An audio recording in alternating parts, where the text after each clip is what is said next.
About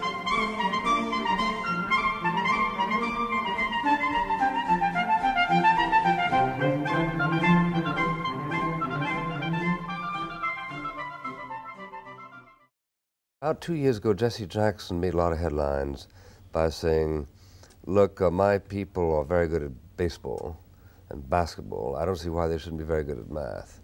And then he lectured them about the necessity to spend hours on homework rather than hours on television and so forth. He sounded very much like certain passages in your own book about self-training. Now, he was, when he said that, something of a leader. Isn't he?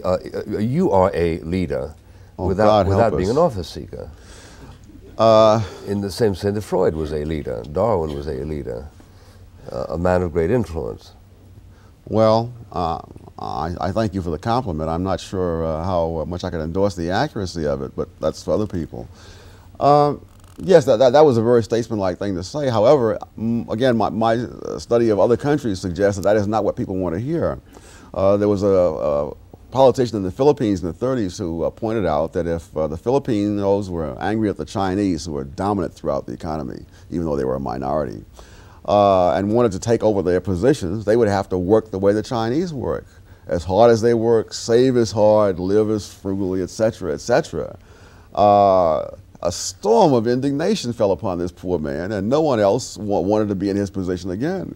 From there on out, people referred to the dominance of the Chinese as showing exploitation, because that really is much easier to deal with politically. So the political incentives are really towards saying what people want to hear. And even if you're not an office seeker, if you want to reach a particular audience, you try to reach them with things that they will listen to rather than things they won't listen to. And it's very tough. It's a much longer process to get people to hear the other kind of message. And that Jesse Jackson isn't saying that quite as much now as he was. That's right, he's not. And particularly now that he's running for office. That's right. Hobgoblinization works better. Oh, absolutely. Yeah.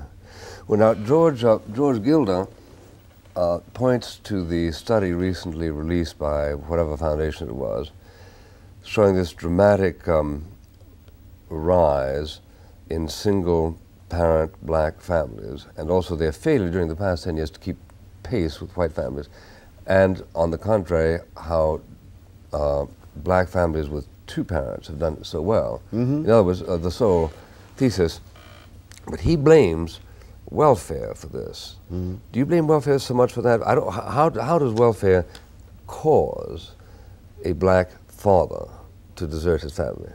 Well, part of it is desertion, but part of it is that the family never existed in the first place. When you're talking about teenage girls who get pregnant and never had a man in the house, well, not living, you see, there's not even a question of desertion.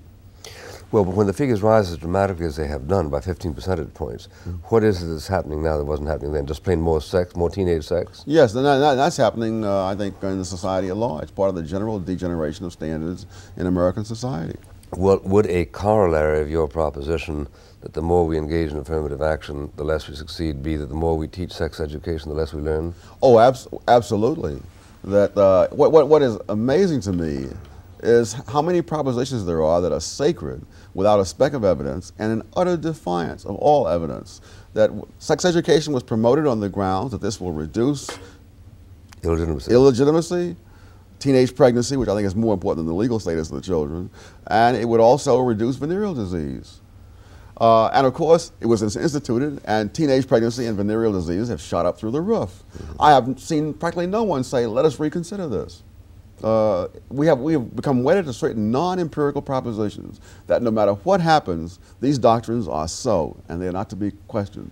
So that if we don't succeed with affirmative action, we need more affirmative action. I was told that this very morning.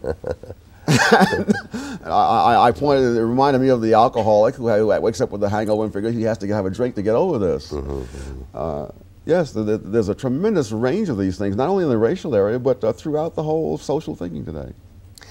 Well, now, do you find that political activism, which you did not deplore in respect of getting rid of Jim Crow, yes, political activism of the kind that we see today, you find an inverse relationship between people who engage in politics and people who economically achieve, right? Oh, absolutely. Because there's a dissipation of effort, or because you end up concentrating on the wrong things?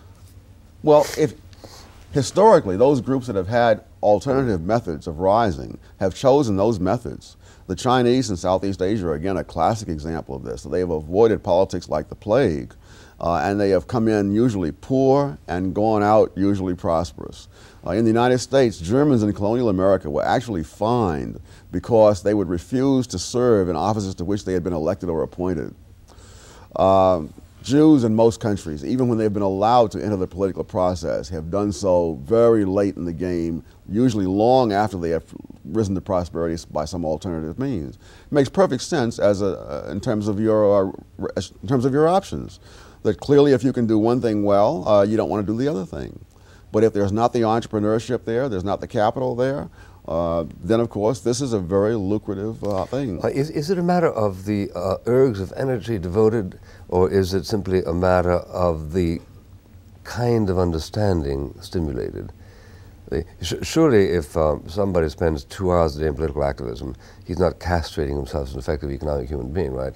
It's only if he gets to think politically about his economic situation that there's that ultimate self-destruction, isn't it? Except that if he's going to spend 2 hours a day in politics, he's going to have a pretty strong orientation in that field. People don't spend 2 hours a day doing anything unless that's something that they're oriented toward.